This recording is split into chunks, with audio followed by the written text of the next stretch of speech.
You hurt all day. And you see the worst things that you can see in this world every day of every second. You know, everybody that I pulled from the water, all my buddies that have killed themselves, I see them every day. And when your body's running away from you like that, and it's trying to adjust into a new climate, a new pace, and you're in that much pain, you don't want to live in this world anymore.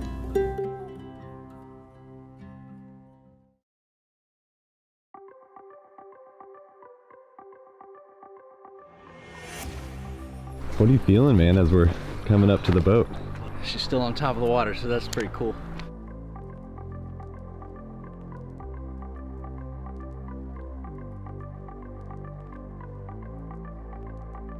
I'm freaking excited. I put everything into this expedition, everything into this boat. I've lost everything for this expedition too. My personal life, financially, everything is in what we're doing because we believe in it. It's gonna look good. We've been battling a lot of storms this entire trip and a lot of hardships. And taking that step back and going back to the States for the winter here could have been one of our best decisions because we're fresh. The energy is super high. That's the goal. That's what we've been working on for 2 years now. Johnny boy made it. He was a rescue swimmer with me in Guam. I'm excited to be back, that's for sure. We're going with the winds. Yo, we're sailors. This is exciting, you know, like we're going to Patagonia. We're gonna be sailing in waters that people have never seen. Scared shitless.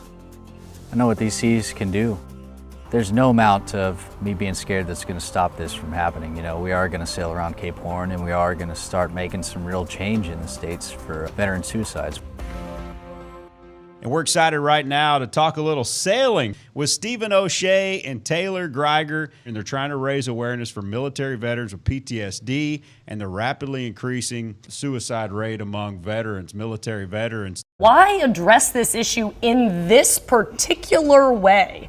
The goal from the beginning was to reach all the boys out there, all my friends that I served with. And I got to talk with Stephen and we came up with the idea, like the best way to reach people now to tell a story about what's really happening in the States and how to do that. The medium to reach all these people is through social media and film. And that's why we started filming all of this, to make sure that all the guys going through what I was going through know that they're not the only one doing this, that there's an end to the storm that you're going through. We were like, we can reach all these veterans that feel like they're out there alone, going through this alone. And that was my big problem, was I thought I was the only one going through this. Joined when I was 18 to be a rescue swimmer. And the marketing campaign by the military is so awesome. You don't think about anything but actually saving people, which is what I wanted to do. Thought it'd be pretty easy, be jumping in the water and saving people and call it a day, but it's a lot nastier than that. 80% of the calls that I got, you didn't find anybody. There wasn't anybody left to bring home. It wasn't out of the ordinary to fly 13-hour days every day. I mean, you're popping caffeine pills just to stay awake so you can look at the water and you're looking for a little speck from the sky, you know, and if you start dozing off, you're not gonna see anything. A couple months after I'd gotten out and settled back into civilian society and didn't know how to handle living at that slower pace. Yeah, the scariest moments were whenever I was sitting in an air conditioning house, a roof over my head, on a soft couch. I was just sitting there and adrenaline just started pumping through my body for no reason, man. And I didn't know why, and my body just ran away uncontrollably from me. Taylor struggled a lot. And I know that because he would call me, you know, at all hours of the day.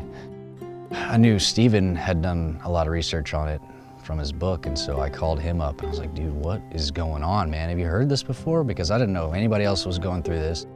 I'd heard from lots of other veterans that they'd experienced the same thing. You're operating at 110% for 6 years straight, and then you come home and you're sitting on the couch watching television. Your body needs an outlet for that adrenaline. You need to ease yourself off that. It's not just gonna happen overnight. Out of my entire out processing or adjustment back into this feeling world, he was the first one that said, this is what you can expect. Nobody even talked to Taylor about PTSD because he never was technically in a combat zone. Despite, you know, pulling dead bodies out of the water, despite serving in disaster relief missions. And it was concerning to him because he didn't know if He was the strange one. I imagine that that is because of military culture. If you're suffering, you hold it in. I hated living, I hated seeing the darkness every day.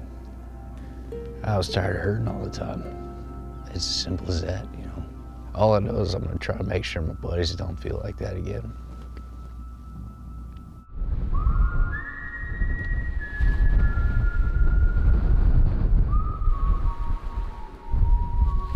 Steven's a storyteller, so I'm asking him, how do we make a story that's gonna raise enough attention to what's going on and what our guys are going through, what I went through? The only way to do that is to conquer something that people think is unconquerable.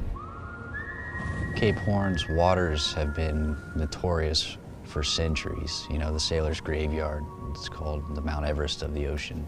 We thought that was big enough to grab people's attention to get people on board. We thought that we had the perfect weather window.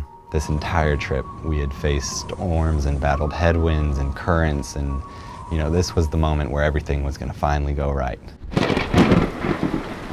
And we got down there and we just got hit by this storm, and Cape Horn disappeared behind a shroud of rain and wind. We got beat up pretty good.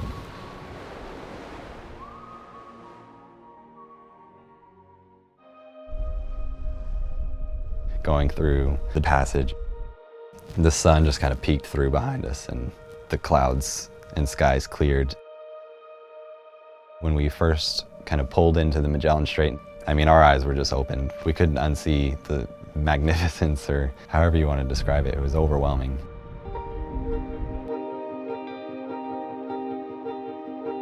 I don't even know where to begin. It's absolutely breathtaking. You feel alive out here on the water. You know, you're a part of it all. You're working with the winds, you're working with the water. You know, she beats you down, but at the same time, she rewards you when that sun comes out, and it's just a ray of sunlight coming out over a glacier.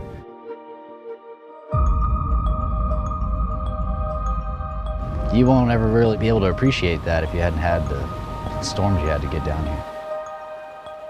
It's incredible. Taylor is not the same person as he was when he first got out of the military. He's happy, he's just in his element. That's really been great to witness. I've had time to deal with what happened to me overseas. The difference now is that I've accepted that it's a part of me, but it isn't who I am. And I'm not scared of it anymore, you know? Taylor is a sailor. This is really his calling. And through everything that he's been through, he's found that. And I feel confident, you know, that if he can continue being on the water and helping veterans, he's found purpose in his life and he'll be fine. The dream is to keep doing this in a scale that is reachable for veterans in the States. Get a boat big enough to do that and start running expeditions. If I could get those guys on the water, I think it'd give them a different perspective. Being out here really makes you appreciate being alive.